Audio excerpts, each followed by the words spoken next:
नमस्कार, FM news देख रहे हैं आप। मैं हूं आपके साथ प्रतीक्षा चहल। बीजेपी के राष्ट्रीय संगठन महामंत्री बीएल संतोष देहरादून पहुंचेंगे, जहां वो संगठन के पदाधिकारियों के साथ बैठक कर सकते हैं। वहीं बताया जा रहा है कि 24 अप्रैल को बीजेपी की तरफ से एक बड़ी संगठनात्मक बैठक होगी, जिसमें सरकार में संगठन के कुछ कार्यकर्ताओं को दायित्व पर भी चर्चा संभव है। वहीं सीएम धामी के उपचुनाव लड़ने समेत कई मुद्दों पर मंथन होने की संभावना इस बैठक के दौरान जताई जा रही है। तो फिलहाल आपको बता दें कि सीएम धामी के उपचुनाव को लेकर खास मंथन बैठक के दौरान होना है। इसके अलावा तमाम और मुद्दों पर भी चर्चा होगी, लेकिन उससे पहले जानकारी ये कि बीजेपी के राष्ट्रीय संगठन महामंत्री बीएल पहुंचेंगे देहरादून, संगठन के पदाधिकारियों के साथ मुलाकात करेंगे। वहीं इसी खबर पर ज्यादा चर्चा के लिए मेहमान हमारे साथ यहां पर जुड़ गए हैं। शादाब शम्स हैं हमारे साथ, बीजेपी नेता हमारे साथ यहाँ पर जुड़ गए हैं। शम्स जी, बहुत स्वागत है आपका एफएम न्यूज पर। जी, बहुत धन्यवाद। जी, जिस तरीके से ये माना जा रहा है कि काफी अहम बीएल संतोष का ये दौरा रहेगा, तो क्या माना जाए कि बहुत सारे बड़े मुद्दों को लेकर इस बैठक में चर्चा होगी, जो कि बैठक होने वाली है? हाँ, बिल्कुल। आज माननीय राष्ट्रीय महामंत्री संगठन बीएल संतोष जी आज उत्तराखंड दौरे पे पहुंच जाएंगे। आज 8 बजे सारे कैबिनेट मंत्रियों के साथ बैठक है प्रदेश कार्यालय के ऊपर। वहाँ कुछ चर्चाएं होंगी और आगे की रूपरेखा तैयार की जाएगी। हम दुनिया का सबसे बड़ा संगठन है, क्योंकि हम संगठन की रीति नीति को साथ लेके चलते हैं। और मैं ये मानता हूँ कि अब क्योंकि माननीय मुख्यमंत्री जी का औपचारिक ऐलान भी चुनाव लड़ने का होना बाकी है, तो संगठन की उस पर मोहर लगने की आवश्यकता है।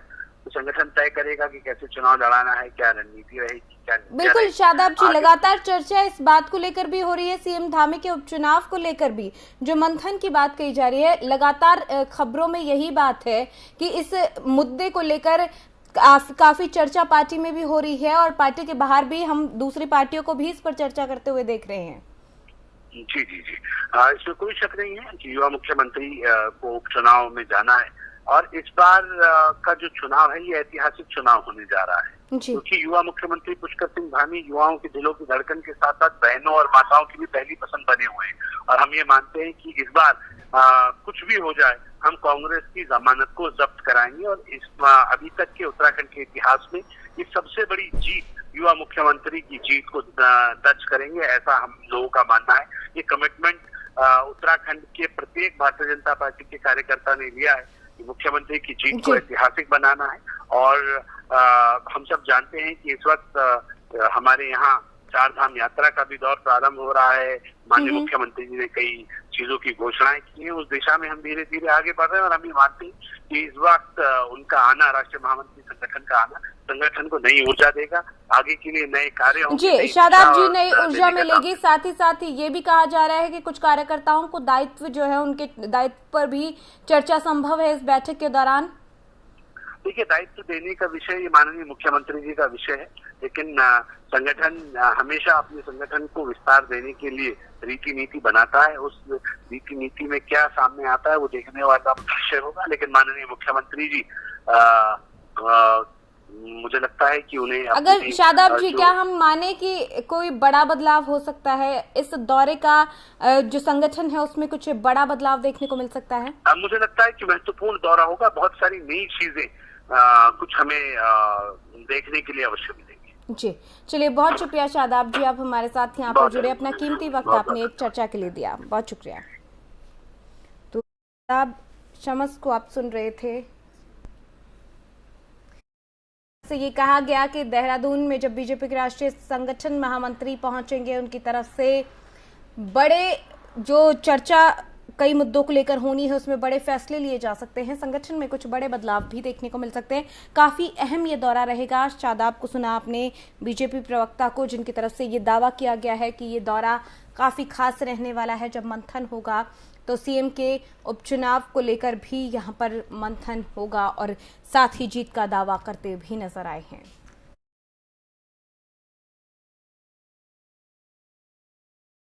मुख्यमंत्री पुष्कर सिंह धामी ने देहरादून में हेस्को के संस्थापक पद्म भूषण डॉक्टर अनिल प्रकाश जोशी की तरफ से हेस्को के माध्यम से की जा रही विभिन्न गतिविधियों का अवलोकन किया।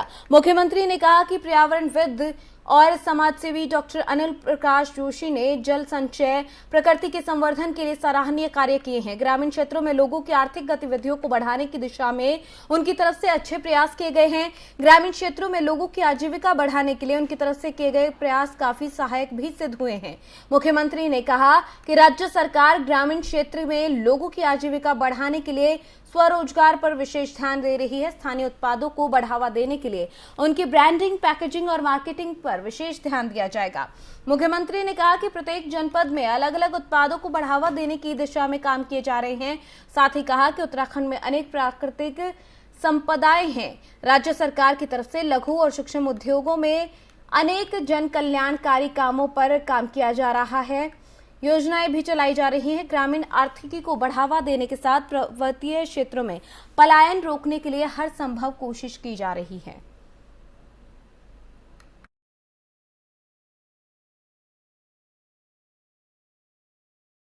वहीं उत्तराखंड में कांग्रेस संगठन को मजबूत बनाने के लिए प्रदेश कांग्रेस अध्यक्ष करण माहरा ने कल पार्टी के जिलाध्यक्षों और अनुषांगिक संगठनों के अध्यक्षों की बैठक बुलाई।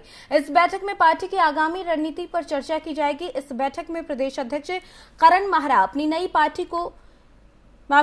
नई टीम को लेकर पार्टी नेताओं के साथ चर्चा करेंगे। पार्टी के संगठन महामंत्री मथुरा दत्त जोशी ने कहा कि प्रदेश अध्यक्ष माहरा ने कल 24 अप्रैल को पार्टी मुख्यालय में बैठक बुलाई है।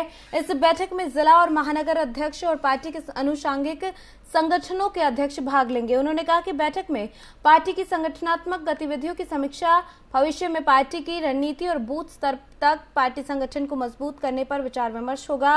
उन्होंने ये भी बताया कि बैठक में प्रदेश में चल रही पार्टी सदस्यता अभियान और संगठनात्मक चुनाव पर भी चर्चा इस दौरान की जाएगी।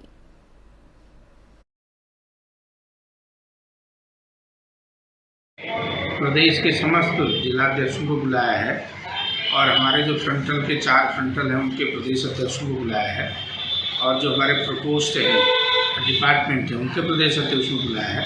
माननीय अध्यक्ष जी उनसे संगठन के विभिन्न पहलुओं पर चर्चा करेंगे और सदस्यता अभियान पर भी चर्चा करेंगे। आगे हम संगठन को किस तरीके से आगे बढ़ा सकते हैं इस पर भी चर्चा करेंगे।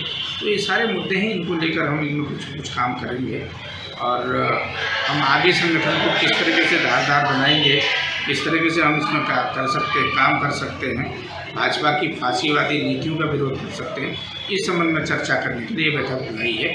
कल 11 बजे बैठक शुरू होगी जिसमें प्रदेश अध्यक्ष भी रहेंगे, पार्टी के अन्य वरिष्ठ नेता भी रहेंगे।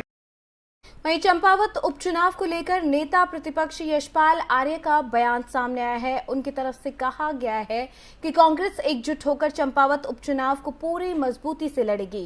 कांग्रेस इस उपचुनाव में बीजेपी सरकार की हकीकत को जनता के सामने रखेगी। नेता प्रतिपक्ष यशपाल आर्य का कहना है कि कांग्रेस पार्टी चुनाव जीतने के मकसद से चंपावत में उपचुनाव को लड़ेगी। पार्टी के बड़े नेताओं, प्रभारी और केंद्रीय आलाकमान से बातचीत के बाद चंपावत उपचुनाव पर कोई फैसला किया जाएगा।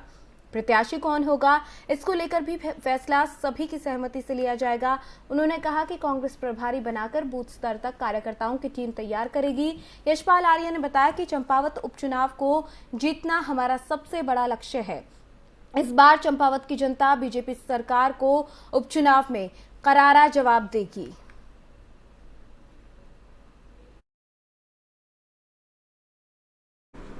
अब देखिए, चुनाव माननीय मुख्यमंत्री जी चंपावत से लड़ने का मन बना चुके हैं, ऐलान कर चुके हैं, लेकिन कांग्रेस भी पूरी तरह तैयार है, इस चुनाव को मजबूती से लड़ेगी और हमारे सभी वरिष्ठ नेता और हम सब मिलकर इस चुनाव को अपने हाथ में लेंगे, पूरी तैयारी के साथ जाएंगे और पूरी रणनीति बनाएंगे। हर बूथ पे, हर सेक्टर पर हमारे नेता होंगे, प्रभारी होंगे और पूरी देखरेख होगी, हर बूथ की देखरेख होगी। और मेरा मानना है कि इस चुनाव को हम बहुत ही गंभीरता से लेने जा रहे हैं। हम इसमें कहीं पर भी कोई गलती नहीं करेंगे, कोई चूक नहीं करेंगे। अभी कैंडिडेट तय होगा, अभी पार्टी हाईकमान से भी चर्चा की जाएगी, बातचीत की जाएगी और सभी हमारे जो वरिष्ठ नेता हैं उत्तराखंड के, जो हमारे प्रमुख नेता हैं, हमारे प्रदेश कांग्रेस के अध्यक्ष हैं, वो और हमारे साथी इसमें, हमारे नेता इसमें मिल बैठकर एक उपयुक्त उम्मीदवार तय करेंगे जो बेहतर लड़ाई लड़ेगा और जीत की ओर बढ़ेगा। वहीं राजधानी देहरादून में अतिक्रमण पर अब नगर निगम भी सख्त नजर आने लगा है और इसी को लेकर कदम लगातार उठाए जा रहे हैं। देहरादून नगर निगम ने राजधानी की मुख्य सड़कों समेत व्यापारियों की तरफ से फुटपाथ पर किए गए अतिक्रमण को हटाने की कार्रवाई शुरू कर दी। राजधानी दून के मुख्य क्षेत्रों इनमुल्लाह बिल्डिंग, प्रिंस चौक, सहारनपुर चौक, पटेल नगर, माजरा क्षेत्र में कई जगहों से रोड किनारे खड़ी रेहड़ी ठेलियों को जब्त किया गया। साथ ही कई जगह पर व्यापारियों की तरफ से फुटपाथ पर सामान रखकर उस पर अतिक्रमण किया गया था, उसको भी निगम की टीम ने खाली करा दिया। वहीं निगम अधिकारियों ने चेतावनी दी कि भविष्य में किसी प्रकार के अतिक्रमण को बर्दाश्त नहीं किया जाएगा। इस दौरान कई जगह पर निगम की टीम और अतिक्रमणकारियों के बीच में नोकझोंक भी देखने को मिली।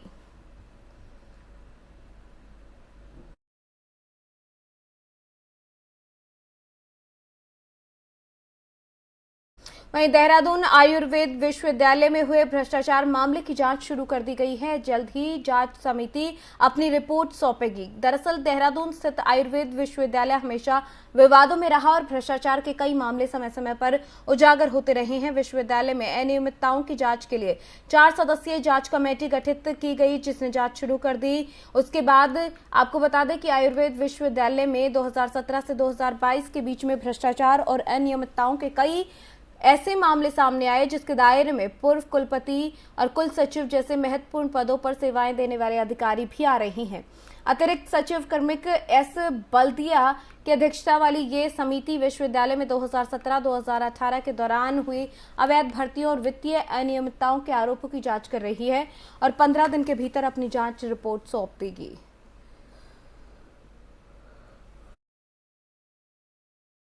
अभी इस तरह के निर्देश नहीं है। अभी इस कमेटी के पास जो मैंडेट है वो ये है कि वो विश्वविद्यालय में जाके अभिलेखों की जांच पड़ताल करके अपनी रिपोर्ट देंगे। उस रिपोर्ट के बेसिस पर आगे कार्रवाई की जाएगी। वहीं विधानसभा स्थित कार्यालय में कैबिनेट मंत्री श्रीमती रेखा आर्या ने महिला सशक्तिकरण और बाल विकास विभाग की समीक्षा बैठक ली। इस दौरान उन्होंने महिला सशक्तिकरण और बाल विकास विभाग से संबंधित अलग अलग विषयों के ऊपर अधिकारियों से चर्चा भी की। कैबिनेट मंत्री रेखा आर्या ने अधिकारियों को निर्देशित करते हुए कहा कि सभी अधिकारी अपनी जिम्मेदारी को समझें और विभाग की तरफ से किए जा रहे कार्यों को प्राथमिकता के साथ रखें। वात्सल्य योजना का जो 31 मार्च तक का समय है उसे 31 मार्च 2021 से शुरू किया गया था, जो कि अब 31 मार्च 2022 तक खत्म हो रहा है। उसको किस तरीके से बच्चों का लाभ मिले, इसको लेकर अधिकारियों को निर्देशित किया गया। वहीं कोविड से डेथ हुए परिजनों के संदर्भ में ये निर्देश दिए गए हैं कि उसमें कोविड का जिक्र होना चाहिए। साथ ही कहा कि वात्सल्य योजना में अभी तक 4057 बच्चे आ चुके हैं, जिन्हें कि जल्द ही 3 से 4 दिनों के अंदर 3000 की आर्थिक सहायता राशि प्रदान की जाएगी।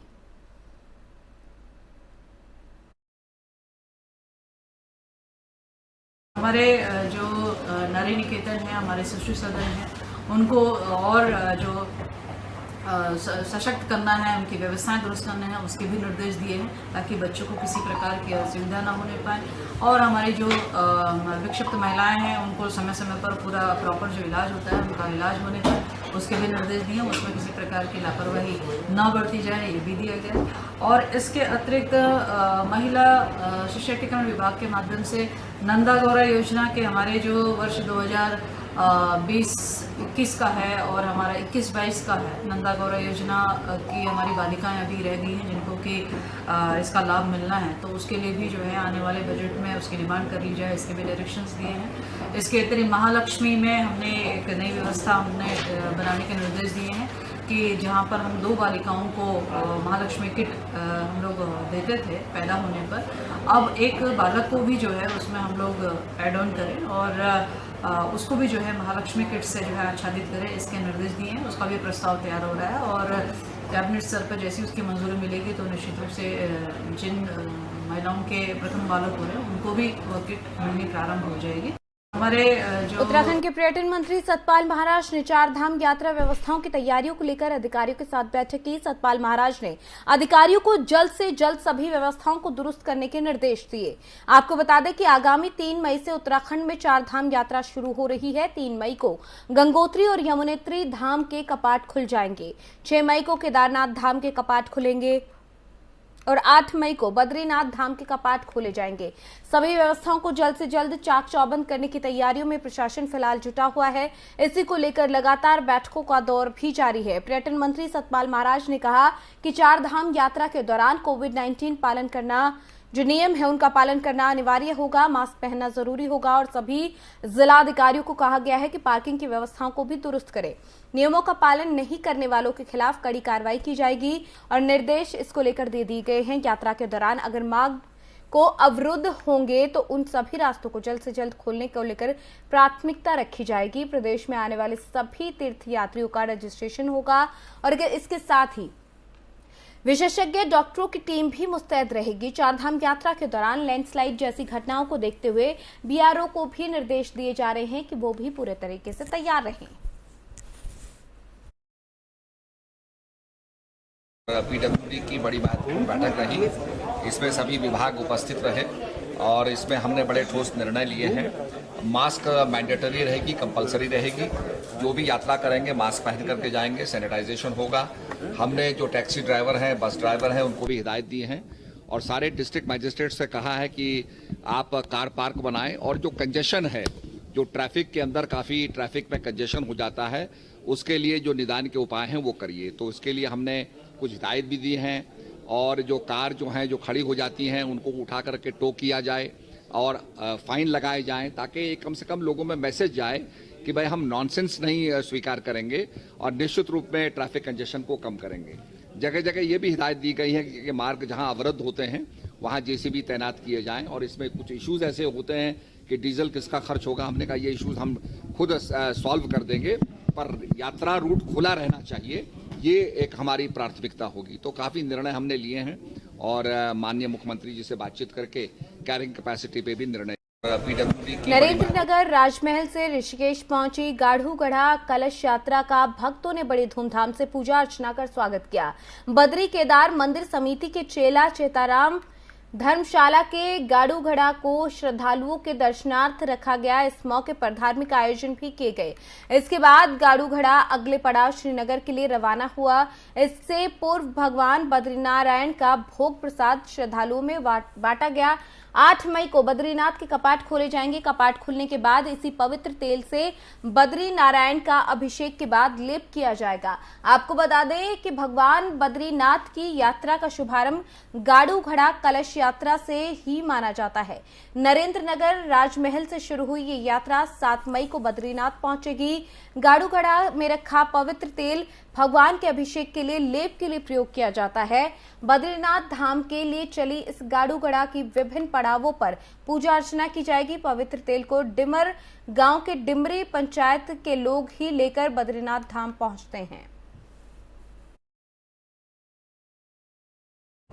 निश्चित तौर पे हम सभी बड़े सौभाग्यशाली हैं कि पवित्र गाड़ूगढ़ा तेल कलश यात्रा जो वर्षों से चली आ रही है, जितने मान्यता 4 धाम यात्रा की है उससे पहले गाड़ूगढ़ा कलश यात्रा की भी है। तो आज कल रात्रि को गाड़ूगढ़ा ऋषिकेश अपने चेला चेतराम धर्मशाला में पहुंच गया था। विधिवत पूजा स्नान श्रृंगार करके गाड़ूगढ़ा सुबह से ही श्रद्धालुओं के दर्शनार्थ यहाँ पे रख दिया गया था। बड़ी संख्या में, हजारों की संख्या में श्रद्धालुओं ने यहाँ पे दर्शन करे। मैंने भी दर्शन करके पूजा अर्चना करके शहर की खुशहाली के लिए 4 धाम यात्रा हमारी निर्विघ्न सकुशल संपन्न हो उसकी कामना करी। और अभी हमने रेलवे रोड पे पुष्प वर्षा का रखा हुआ है कि यात्रा पे पुष्प वर्षा करेंगे। तो सभी लोग बड़े उत्साहित हैं और इस समय जैसे आप देख रहे होंगे कि 2 साल से यात्रा जिस प्रकार से लॉकडाउन की वजह से संपादित नहीं हो पाई उतनी, इस समय श्रद्धालुओं में भी बड़ा उत्साह है, बड़ी संख्या में लोग आ रहे हैं। तो इस समय यात्रा काफ़ी बड़ी संख्या में चलने वाली है। पूरी तरह से शासन प्रशासन भी अपने उस तरह से पूरी तरह से तैयार है। निश्चित वहीं खाद्य आपूर्ति मंत्री रेखा आर्या ने कहा कि पेट भरना ही सरकार का काम नहीं, सरकार का मकसद पोषण देना है। इस कारण फोर्टिफाइड चावल वितरण कार्यक्रम का शुभारंभ किया गया। उन्होंने कहा कि सरकार अंत्योदय परिवारों को मुफ्त में 3 घरेलू सिलेंडर देने की योजना भी शुरू करने जा रही है। इस दौरान उन्होंने प्रधानमंत्री को लेकर कहा कि प्रधानमंत्री मोदी ने सरकार की ओर से पोषण युक्त चावल बांटने की जो योजना है उसको शुरू किया है। ये चावल लाभार्थियों का पेट तो भरेगा ही, इससे उनको और ज्यादा ताकत भी मिलेगी। आने वाले समय में राशन की दुकानों पर हर जगह ये सामान उपलब्ध कराने का प्रयास किया जाएगा जो एक परिवार की जरूरत होता है। इसमें नमक से लेकर तेल आदि सभी शामिल रहेंगे। इस दौरान मंत्री ने अपने हाथों से फोर्टिफाइड चावल का वितरण लाभार्थियों को किया। उन्होंने सस्ता गल्ला विक्रेताओं को दिसंबर तक का भाड़ा भी जारी करने की बात कही है। देखिए, आज जो है हरिद्वार से इस कार्यक्रम की शुरुआत की गई है क्योंकि हरिद्वार और उधम सिंह नगर भारत सरकार के एस्पिरेशनल डिस्ट्रिक्ट के रूप में स्थापित हैं और यहाँ से आज हमने शुरुआत की है। पायलट प्रोजेक्ट के रूप में भी शुरुआत करी है कि इस गरीब कल्याण अन्न योजना में जहाँ पर हम 10 किलो चावल दे रहे हैं। अब ये चावल पोषक युक्त चावल है जिसमें फॉलिक एसिड मिला हुआ है और जिसमें अन्य पोषक विटामिन B12 मिला हुआ है, जिसके कारण से इसकी पोषक तत्वता जो है वो बढ़ती है और निश्चित रूप से वो शरीर में जो कह सकते हैं जो पोषक तत्व मिलने चाहिए वो शरीर को प्राप्त होगा। और हम कह सकते हैं जो हमारे गरीब लाभार्थी हैं अब वो और शारीरिक रूप से भी जो है वो सशक्त होने का काम होगा। और मैं समझती हूँ हमारी लड़ाई जो कुपोषण के प्रति है वो खाद्य विभाग के माध्यम से भी हम लोग सुनिश्चित कर रहे हैं, WECD के माध्यम से। वहीं आम आदमी पार्टी के नेताओं ने शिक्षा के अधिकार अधिनियम के तहत धांधली का आरोप लगाते हुए इसे अधिकारों का हनन बताया है। पार्टी जिला कार्यालय में आयोजित प्रेस वार्ता में प्रदेश उपाध्यक्ष हेमा भंडारी ने कहा कि निजी विद्यालय इस अधिनियम को न मानते हैं और विभाग और लोगों को गलत जानकारी देकर बच्चों का हक मारने की कोशिश कर रहे हैं, जिसे किसी भी सूरत में बर्दाश्त नहीं किया जाएगा। जल्द ही इस मामले में आप एक ज्ञापन सिटी मजिस्ट्रेट के माध्यम से राज्यपाल और मुख्यमंत्री को भेजेगी। जिला मीडिया सह प्रभारी अनिल सत्ती ने कहा कि एक तरफ जहां सरकारें बच्चों को विद्यालय भेजने का अभियान चला रही है, वहीं शासन ने शिक्षा के अधिकार अधिनियम में गलत नियम बना रखे हैं। पूर्व पार्षद लखनलाल चौहान ने भी कहा कि उत्तर प्रदेश में वार्षिक आय 1 लाख रुपए है, वहीं उत्तराखंड में 55,000 वार्षिक आय पर 4,500 मासिक पर प्रमाण पत्र की वैधता है, जो कि पूर्णतः गलत है। निजी स्कूल केवल 5% आरक्षण उसमें दिखाते हैं और पल्ला झाड़ते हुए नजर आते हैं।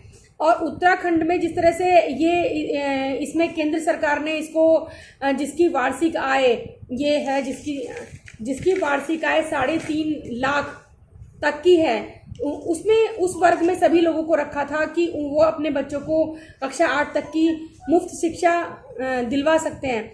लेकिन यहाँ पर उत्तराखंड की सरकार ने उसको केवल मात्र 55,000 रुपये कर दिया, जिसमें जो है एक तरह से ये शिक्षा के अधिकारों का हनन है। और जो राज्य सरकार द्वारा जो 55,000 कर दिया गया है, जिसमें सामान्य श्रेणी के लोगों को आय प्रमाण पत्र की जो जरूरत होती है तो उसमें उनको 4500 रुपये का आय प्रमाण पत्र बनवाना अनिवार्य है। अब 4500 रुपये का आय प्रमाण पत्र किसी भी हाल में बन नहीं सकता, ये एक नामुमकिन है, क्योंकि शहरी क्षेत्र में 4500 रुपये आय का प्रमाण पत्र एक हास्यास्पद लगता है कि एक निर्धन व्यक्ति 4500 अगर अपनी आय दिखाएगा तो कहाँ से वो अपना घर चलाएगा, कहाँ, क्योंकि एक मजदूर भी अगर कमाता है तो वो 300 रुपये पर डे का कमा सकता है। तो ऐसे में क्या एक देश भर में कोरोना के मामलों में तेजी देखने को मिल रही है और लोगों ने ये आशंका लगाई है कि चौथी लहर जल्द आने वाली है, जिसके लिए देश में कई जिलों में मास्क को अनिवार्य कर दिया गया है। ऐसे में उत्तराखंड सरकार ने 4 धाम यात्रा को पूर्ण रूप से आयोजित करने का फैसला लिया है। 3 मई को यमुनोत्री और गंगोत्री के कपाट खुल जाएंगे। 6 मई को बाबा केदार के कपाट श्रद्धालुओं के लिए खोल दिए जाएंगे। वहीं 8 मई को बद्रीनाथ धाम के कपाट श्रद्धालुओं के दर्शन के लिए खोले जाएंगे। कोरोना संक्रमण के 2 साल बाद अब 4 धाम यात्रा को संपूर्ण रूप से खोला गया। ऐसे में सरकार की तरफ से कोरोना को लेकर कोई भी गाइडलाइन जारी नहीं की गई है। ऐसे में देखने वाली बात होगी कि लापरवाही के पहले सरकार एहतियात रखेगी। इस मामले में हरिद्वार के जिलाधिकारी विनय शंकर पांडे ने बताया कि राज्य आपदा प्रबंधन की ओर से कोई SOP जारी नहीं की गई है। हमारे द्वारा लगातार मास्क और सोशल डिस्टेंसिंग को लेकर जागरूकता अभियान चलाया जा रहा है।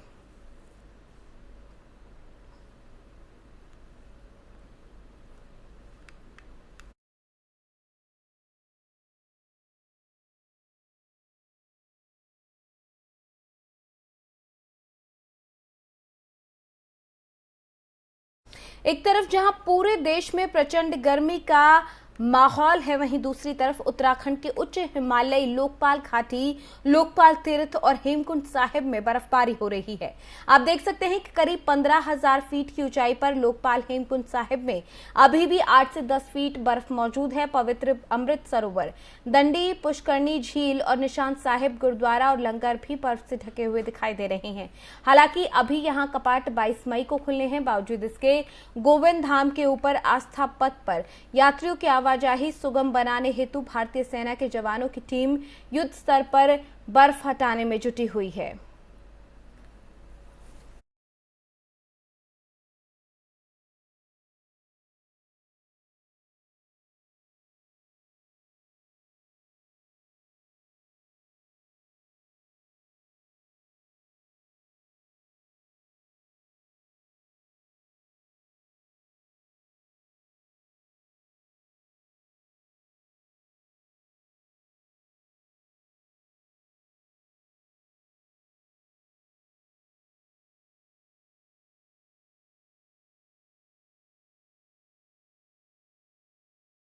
वहीं दिल्ली के जहांगीरपुर और हरिद्वार के डाडा जलालपुर गांव में हनुमान जयंती पर शोभा यात्रा में हुए बवाल का मामला अभी शांत भी नहीं हुआ। मामले में अभी तक मुख्य आरोपी की गिरफ्तारी न होने पर हरिद्वार के संत समाज में भारी आक्रोश है। इतना ही नहीं, अब संतों की काली सेना और धर्म संसद के आयोजकों ने भगवानपुर में कि डाडा जलालपुर में आगामी 27 अप्रैल को महापंचायत करने का फैसला किया, जिसको लेकर जिला प्रशासन की चिंताएं बढ़ गई। शांभवी धाम के पीठाधीश्वर स्वामी आनंद स्वरूप ने कहा कि उनकी ओर से पुलिस को लगातार कहा जा रहा था कि भोपाल के मुख्य आरोपी इमाम के खिलाफ मुकदमा दर्ज कर गिरफ्तारी की जाए, लेकिन मुख्य आरोपी इमाम अभी तक पुलिस की गिरफ्त से बाहर है। अगर 7 दिनों के भीतर इमाम की गिरफ्तारी नहीं होती तो काली सेना और धर्म संसद की ओर से भगवानपुर के गांव में महापंचायत की जाएगी। अगर महापंचायत में किसी तरह का बवाल होता है तो उसकी सारी जिम्मेदारी प्रशासन की होगी।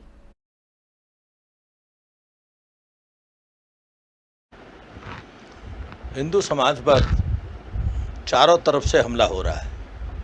आप आए दिन देख रहे हैं, हिंदू समाज का महत्वपूर्ण पर्व हनुमान जी का जन्मोत्सव, उस पर पूरे देश में दंगे हुए, हमले हुए।